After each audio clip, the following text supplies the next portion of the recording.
Hello everyone, and welcome to my channel. I have a short and sweet story for you tonight. It was written by yours truly and narrated by me as well. So get cozy, get comfy, because things are about to get creepy. Desperate Measures by A Clock Strikes 3. Zoe lifted the pot and leaned forward, wafting the steam toward her face and sniffing loudly before replacing the lid. "Needs more time, I think," she said, pacing in front of the stove. She wrapped her arms around her body, her fingers twisting the fabric of her shirt as she walked back and forth. Her eyes stared at nothing in particular as her mind drifted. Freddie plunked down on the couch and flipped on the TV. "Oh no, Freddie," Zoe whined. "Keep it off, will ya? I don't want to hear about it anymore." "Can't, babe. We have to keep informed, okay?" He turned up the volume and leaned forward as the newscasters shuffled their notes and stared at the teleprompters, trying not to show fear. "Officials say attempts to fight the worldwide famine are taking place, though no clear results have been seen. A statement from the president urges citizens to ration their food carefully and not to resort to desperate measures," the newscaster said, turning to her co-anchor. "As of right now, leaders from the U.S., Great Britain, and Canada are discussing how to protect their countries from the bacteria that contaminated the water supplies of all 3 countries 3 months ago, leaving most of their population without water and, subsequently, without food. This report comes a day after accounts of cannibalism surfaced from a small town in Iowa.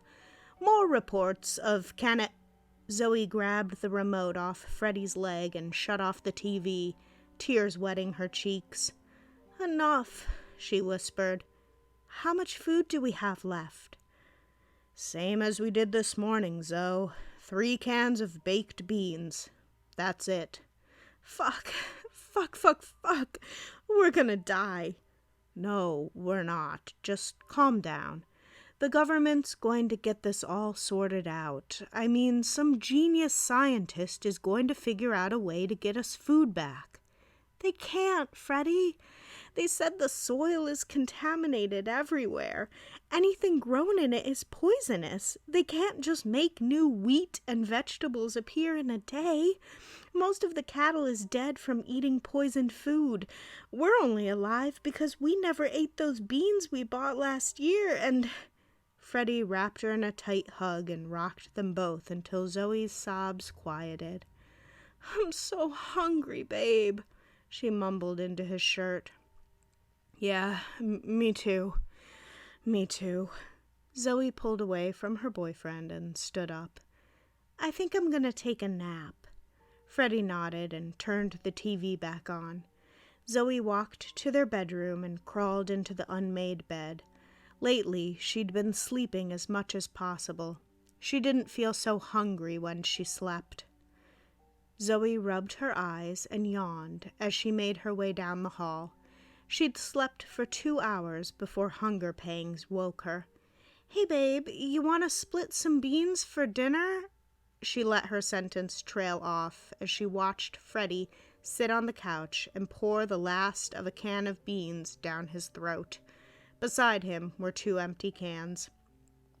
"You ate all our food?" she screamed as she ran at him and ripped the empty can from his hand. "How could you do that?" "I'm sorry. I was going to just eat a bit, but then I couldn't stop, Zoe. I'm sorry. You'll what? Run to the store and get some more? There is no more, Freddie. There's no more food anywhere. You've killed us. You've fucking killed us, you bastard." She was raging. She never thought she could feel so much hate toward the man she'd been in love with for 3 years, the man she wanted to marry someday. But the man before her now, his mouth greasy and smeared with rusty brown goo, disgusted her. She grabbed the lamp from the side table and held it high over her head. "Jesus, Zoe!" he screamed, pressing himself into the couch and covering his face with his arms. "Stop it, baby! We'll figure it out! Please, don't!" Zoe brought the lamp down hard over his head. She lifted it again and hit him once more. She watched as his head gushed more and more blood with each blow. When her arms got tired, she let the lamp fall to the floor as she slumped onto the couch. When her breathing slowed down and her arms stopped aching, she looked over at Freddie's bloody body. She sighed and pulled herself up from the cushions. She hunched down, grabbed both of his feet, and yanked him off the couch and onto the floor. Walking backwards, she began dragging him across the living room and toward the kitchen, grunting as she went. Zoe stopped pacing and removed the pot, which was sputtering loudly, from the stove and placed it next to her bowl and spoon. Her stomach rumbled as she dipped a ladle into the steam.